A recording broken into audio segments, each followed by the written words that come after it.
Salut à tous. Bon allez, j'en fais une petite rapide là parce que là c'est plus pour les trollos là qui viennent me casser les couilles là depuis un petit moment. Enfin, c'est des trollos. Bon, je sais d'où ils viennent. Ces trollos en fait, hein, ils viennent de chez Chrysalide Post. Hein. Salut à toi frérot si tu passes par là. Non parce que alors là ils me mettent des commentaires sous certaines vidéos. Hop, hop, hop, hop, hop, hop. Puis en même temps, ça fait un petit moment que j'entends ce genre de conneries. Donc c'est pour ça que là, je vais mettre mon petit grain de sable là-dedans. Bon, ça va pas plaire à tout le monde, mais bon, j'en ai rien à branler. Voilà, parce que là, j'en suis à un point là. Moi, la population, j'en ai rien à foutre. Ce que disent les gens, j'en ai rien à foutre. Mais le problème, c'est que là, il y a des jeunes qui vont sortir des lycées, en fait, avec des diplômes, qui vont se mettre dans le monde du travail. Donc là, je vais me faire un petit peu l'avocat du diable, entre guillemets, voilà.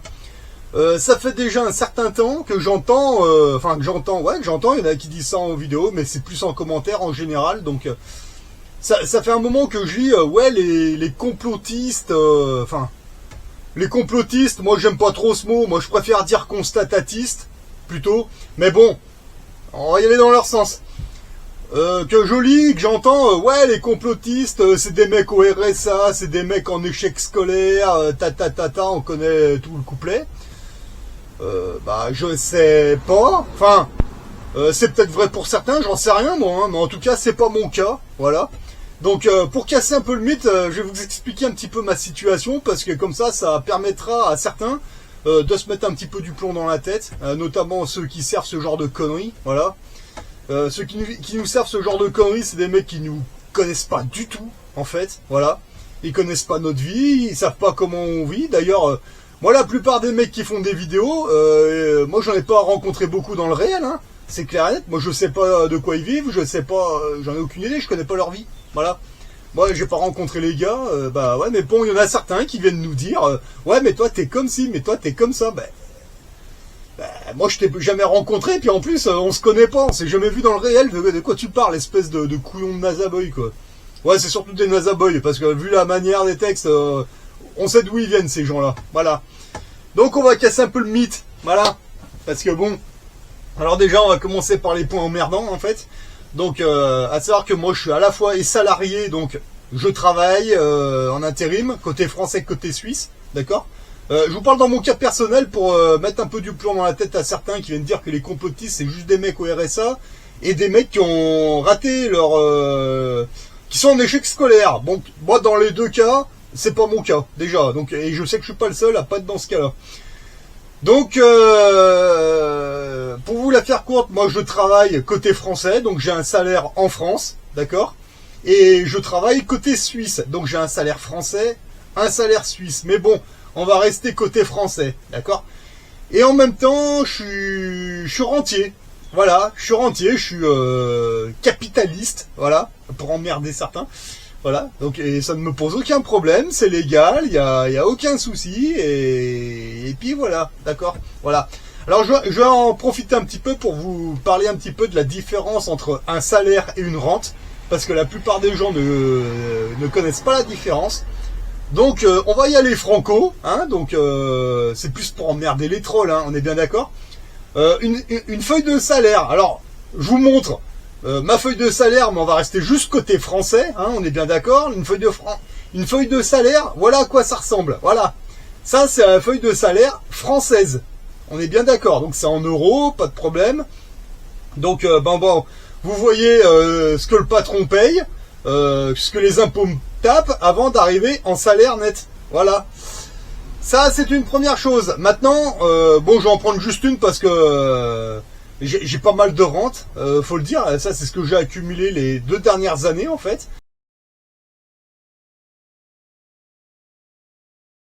Voilà. Donc, une rente. Alors, on va partir sur une. Hein. Il y a une de mes places de parking. Ça fait 2 mois et demi qu'il y a un locataire dessus. C'était la dernière qui était disponible. Donc, à quoi ça ressemble? Une feuille de rente, ça ressemble à ça. Vous voyez, voilà la différence. Hein. C'est les agences immobilières qui vous envoient ça, en fait. Et c'est comme une feuille de salaire, pareil. Sauf que c'est pas un salaire, ça, c'est une rente. Vous voyez, voilà. Donc ça c'est donc là les impôts que dalle en fait c'est vraiment voilà c'est parfait voilà. Voilà à quoi ça ressemble une rente. Donc pour vous la faire courte, ben c'est ouais, comme je vous disais, c'est comme une fiche de salaire, ça se présente de la même manière, sauf qu'il n'y a pas les impôts qui sont servis. En fait, les impôts que j'ai payés là-dessus, en fait, j'y ai payé d'un seul coup à l'achat du bien immobilier. En fait, voilà. Voilà, quand j'achète une place de parking, je lâche 1500 euros de frais de notaire. Donc toutes les places de parking, en gros, je vous la fais courte. Ces 2 dernières années, j'ai payé 10 000 euros d'impôts de frais de notaire. Ah ouais, ça, donc déjà là tu réfléchis, tu fais ah ouais.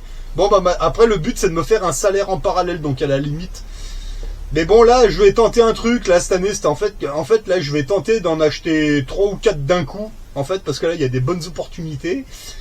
Et là je suis en train de voir avec mon notaire justement, c'est genre explique bon bah voilà 1500 euros de notaire par place de parking, là j'essaie de voir si j'en achète 3 ou 4 d'un seul coup, si c'est 1500 euros les 4 en frais de notaire, ou alors si je peux payer un petit peu moins pour les 4. Et là, je suis en train de négocier un truc avec mon notaire. Voilà.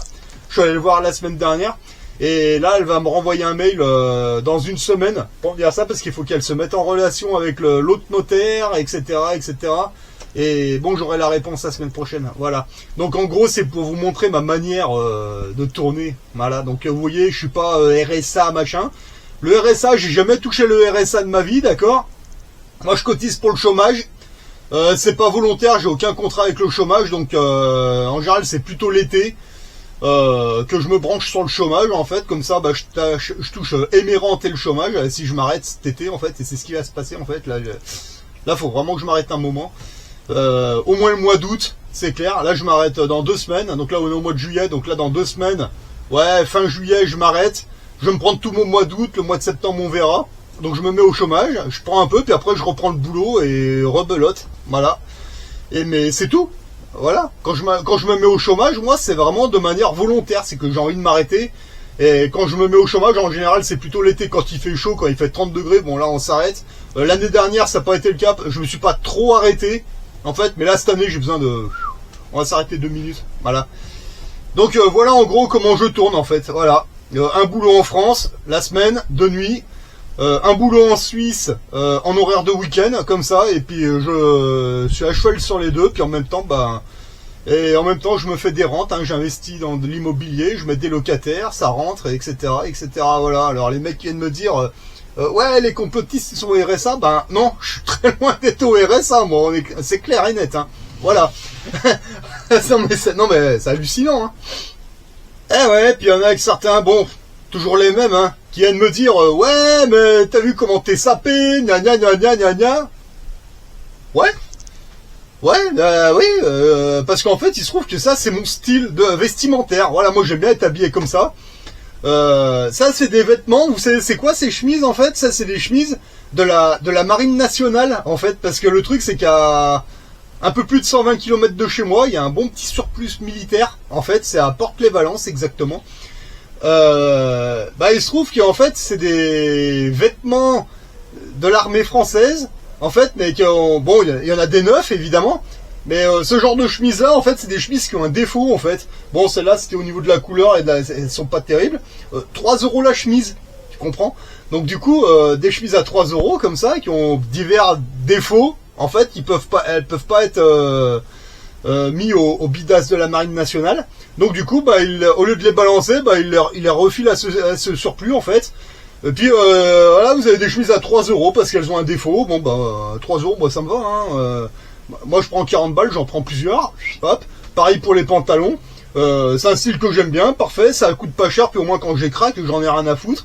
Je la change et puis voilà. Et c'est vachement costaud comme vêtement. Donc c'est mon style, j'aime ça, voilà. J'en ai une de tenue de sortie, c'est-à-dire costard, 2 pièces, cravate, etc. Mais ça, j'y garde pour les réunions, quand je fais des dîners avec un club d'investisseurs, parce qu'en fait, je suis dans 2 clubs d'investisseurs en ce moment. Un en France et un en Suisse. Voilà, je rencontre des gens, mais ces gens-là, quand il y a un repas organisé, c'est pas des gens qui sont comme nous tout à fait. Il y a une certaine prestance à avoir, donc là ouais tenue de sortie, etc. Il y a, quand vous allez chez un maître notaire, pareil, vous vous habillez correctement. Et il y a aussi pour certaines négociations, voilà. Mais j'en ai une de tenue comme ça, voilà.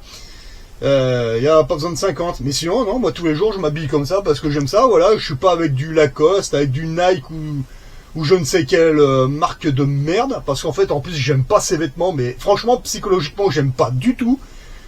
C'est super cher pour ce que c'est. Puis moi, je trouve que ces vêtements, c'est de la merde et ça ressemble à rien. Voilà, donc moi, ça, c'est parfait. Ça passe de partout, c'est nickel. Voilà, pas besoin de plus. Moi, je préfère garder mes thunes pour faire des bons investissements, pour avoir une bonne rente. Et puis comme ça, moi, ça me permet de vivre...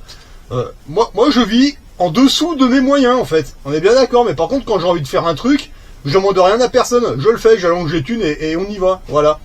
Je suis jamais à découvert. Mes comptes sont bien tenus. Il n'y a aucun problème. Donc, voilà, de ce côté-là, ouais. Voilà. C'est mon style de vie. Je suis comme ça. Voilà. Là, il y a le soleil qui arrive. Bah, je vais commencer à aller me foutre les week-ends... mon cul au bord de la plage, donc en général c'est plutôt à Genève, sur les plages de Genève, c'est parfait. Sinon il y a des petits coins paradis, des petits coins de paradis dans l'Ain, en fait dans le 01, pas très loin de chez moi, genre à 80 bornes ou 90 bornes, mais des endroits qui sont pas connus du grand public, des endroits genre dans les bois avec une jolie petite cascade d'eau, la belle rivière avec de l'eau bleu turquoise pour être tranquille. J'en connais 2-3 des coins comme ça, pas très loin. Inconnu du grand public évidemment, hein, mais bon voilà. Après, il faut savoir qu'est-ce que vous appelez être riche. Je sais pas ce que c'est, moi, être riche. C'est d'avoir 1 million sur ton compte bancaire, ou alors de vivre comme ça en toute sérénité. Parce que honnêtement, pour moi, c'est ça être riche, avoir 0 emmerdement. Tout va bien, tu t'entends bien avec ton patron, t'as une bonne clientèle, t'as une bonne relation avec ton banquier, t'as une bonne relation avec tout ton entourage. 0 problème, quand t'en as un, tu le règles rapidement. Et... ouais, si c'est ça être riche, ouais, c'est ça. Après, si c'est avoir 1 million d'euros sur ton compte bancaire, je sais pas. J'en sais rien, en fait, moi je m'en branle. Là, en ce moment, sur mon compte bancaire, il y a 500 euros, tu vois, le reste, c'est tout sorti, c'est en devises, c'est en pièces d'or, c'est surtout dans de l'immobilier, en fait, voilà, donc à savoir que rien que dans mon appartement qui est fini de payer, à l'époque, j'avais payé 80 000 euros. Moi je sais que les prix ont monté, donc moi je pense qu'il doit y avoir au moins 100 000 euros juste dans l'appartement en fait. Bon après si tu regardes tous les autres investissements, ouais j'ai un beau petit patrimoine, voilà. Alors moi quand vous venez me dire les complotistes ils sont tous au RSA, non c'est pas mon cas en tout cas, voilà. Alors encore une fois peut-être que chez certains c'est peut-être le cas, je sais pas, voilà. J'en ai pas rencontré beaucoup des youtubeurs en vrai, voilà. Quelques-uns, mais pas beaucoup. En tout cas, moi, le peu que j'avais rencontré, non, ils étaient pas au RSA, ils travaillaient, ils étaient comme moi, voilà, pas de souci. Alors après, il y en a, ils viennent me dire, ouais, les complotistes, ils sont en échec scolaire, de toute façon, gna gna gna gna gna gna. Bah, non, en tout cas, pas tous, voilà. C'est vrai que moi, l'école, j'aimais pas trop ça, jusqu'en primaire, collège, j'aimais pas trop ça, je reconnais, ouais. Quand je rentrais à la maison, on y allait à reculons, hein, c'est clair, parce qu'on savait que les bulletins de notes étaient arrivés.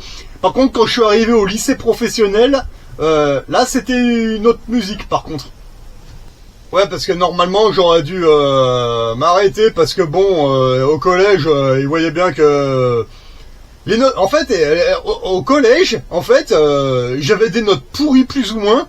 Le problème, c'est que les profs, ils disaient à mes parents, mais en fait, c'est pas qu'il est con, en fait. C'est juste qu'il en a rien à foutre. En fait, il savait pas trop. Et du coup, ils ont dit, ce qui serait bien, c'est essayer de le mettre dans un lycée professionnel pour voir ce que ça donnerait. Et il se trouve que, bon, il faut savoir que moi, je suis rentré dans le monde des secouristes, en fait, à l'âge de 16 ans, en fait. C'est-à-dire, j'étais en fin de collège, en fait. Ouais, 2-3 mois à la fin du collège. Moi, j'étais rentré comme secouriste bénévole, en fait. J'avais passé mon AFPS très tôt, hein, j'avais même pas 16 ans, en fait. J'avais eu mon premier... En fait, j'avais fini la période du collège, c'était au mois de juin, en fait. Donc là, ça a été décidé que j'irais dans un lycée professionnel. J'étais rentré chez les secouristes, j'avais 16 ans, en fait. Et bon, il se trouve que j'avais réussi parce qu'en fait, je sais pas comment ça se passe aujourd'hui, mais à l'époque, il y avait des examens pour ça. Bon, je pense qu'il doit toujours en avoir, mais je sais pas comment ça se passe. Et il se trouve que j'avais réussi la FPS, hein, c'était chez les secouristes. Et puis après, j'avais continué à faire des postes de secours le week-end. Je vous parle de ça, j'avais même pas 16 ans. J'allais les avoir dans pas longtemps, mais C'était, allez, on va dire 16 ans. Je suis rentré dans le monde des secouristes. Et après, bah, j'ai fait 2 ans de lycée professionnel. Donc la semaine au lycée, en fait. Et puis bah, le week-end, j'étais dans les secours, j'étais dans des ambulances, j'apprenais le métier, en fait. Donc déjà, à cette époque, j'étais et au lycée, et en contact avec le monde des pompiers, des secouristes le week-end. Et en général, c'était le samedi et le dimanche. Voilà. Bon, bah après les 2 ans de lycée professionnel, j'ai réussi à avoir mon CAP. Voilà. Et j'ai commencé un petit peu à travailler comme ouvrier manutentionnaire. C'était mes premiers métiers. Avant de rentrer chez les pompiers, c'était ça en fait. Et puis bah ouais, la semaine, au boulot, j'étais encore chez mes parents. Et puis en fait, mes parents, ils m'ont vu bosser la semaine comme ça. Je rentrais à la maison. Et après, à mes parents, je leur disais, le samedi matin, je me lève parce que, en fait, je suis secouriste volontaire, en fait. Voilà. Un petit peu avec les pompiers, un peu avec les secouristes. Et ça a duré quelques temps. Pas très longtemps, jusqu'au jour où je suis rentré dans la marine nationale. Et après, quand j'ai fini mes classes, école des marins-pompiers, tout le reste s'est enchaîné, etc. Donc, les mecs qui viennent me dire, ils sont en échec scolaire, non, vous voyez, voilà, je casse un peu le mythe, hein, désolé. Voilà.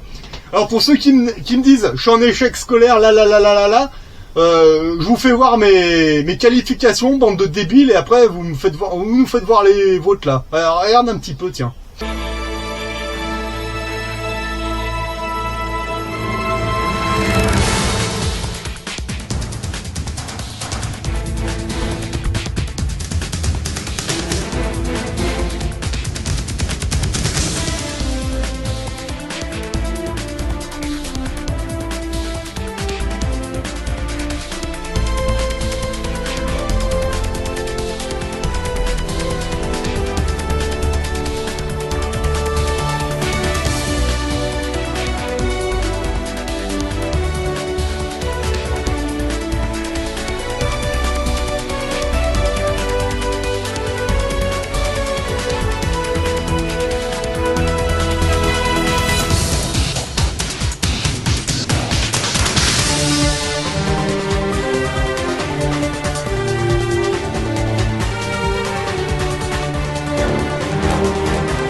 Voilà, donc c'est un bref résumé, hein. Et encore, je vous mets pas tout parce que voilà, il y a des choses, vous n'avez pas à savoir. Donc maintenant, bande de trolls, bande de nazaboy à 2,50 €, de toute façon ils se reconnaîtront. Vous savez quoi? Vous faites une chaîne YouTube, pour ceux qui en ont une ou plusieurs, sur vos chaînes, mettez-nous vos qualifications, qu'on rigole un petit peu, vos qualifications de scientifiques, hein, parce qu'ils aiment bien nous parler de science, de scientifiques, de je sais pas quoi. Allez-y, mettez-vous nous les nôtres, les vôtres là, qu'on rigole. Parce que vous allez voir qu'en fait, non, c'est pas nous qui sommes en échec scolaire ou en je sais pas quoi. Non, c'est plutôt eux, hein, j'ai l'impression. Alors quand on voit le temps qui passe à nous faire des commentaires de 15 bornes, putain, hein, sans déconner. Voilà. Donc voilà. Donc ce mythe, il est faux. Il est archi faux, il est complètement faux. Voilà. Donc ça, c'était juste la parenthèse pour les trollus, hein. Les trolls, les nazaboys, tous ces crétins. À votre tour, mettez-nous un petit peu comment vous avez été formé, ce que vous faites dans la vie, etc. Parce que pour des gens qui n'ont pas le temps, qui n'ont jamais le temps de monter sur des lives en direct, moi je trouve que vous prenez beaucoup de temps pour faire des commentaires à 2 balles, des lignes de 15 bornes, des commentaires de merde en plus, quoi. Vous avez beaucoup de temps pour faire ça, moi je trouve. Allez-y, présentez-vous et montrez-nous un peu ce que vous avez dans le calbut, voilà, avant de venir nous casser les couilles. Vous nous montrez où vous en êtes, et après revenez nous casser les couilles, on en reparlera après, voilà. Allez, voilà, donc ce mythe c'est totalement faux, voilà. Donc vous voyez là, ceux qui sortent des collèges et des lycées, je vous invite à, au lieu de foutre le bordel avec des abrutis là, allez-y, tapez dedans, tapez à fond dedans, apprenez des métiers, différents métiers, peu importe. Et après, vous verrez bien que dans quelques années, quand vous aurez une bonne clientèle, si vous restez intérimaire comme moi, vous verrez qu'il y a quelque chose à faire. Et puis comme ça, au moins l'été, quand le soleil revient, vous voyez avec le client. Et puis vous arrêtez, vous passez des vraies vacances. Et puis après, vous reprenez quand vous voulez, septembre, octobre, peu importe. Mais vous avez une bonne vie. Voilà. Allez, sur ce, moi je vous laisse, le mythe est cassé. Tant pis pour les trolls. Et puis les autres, bon courage à vous, quoi.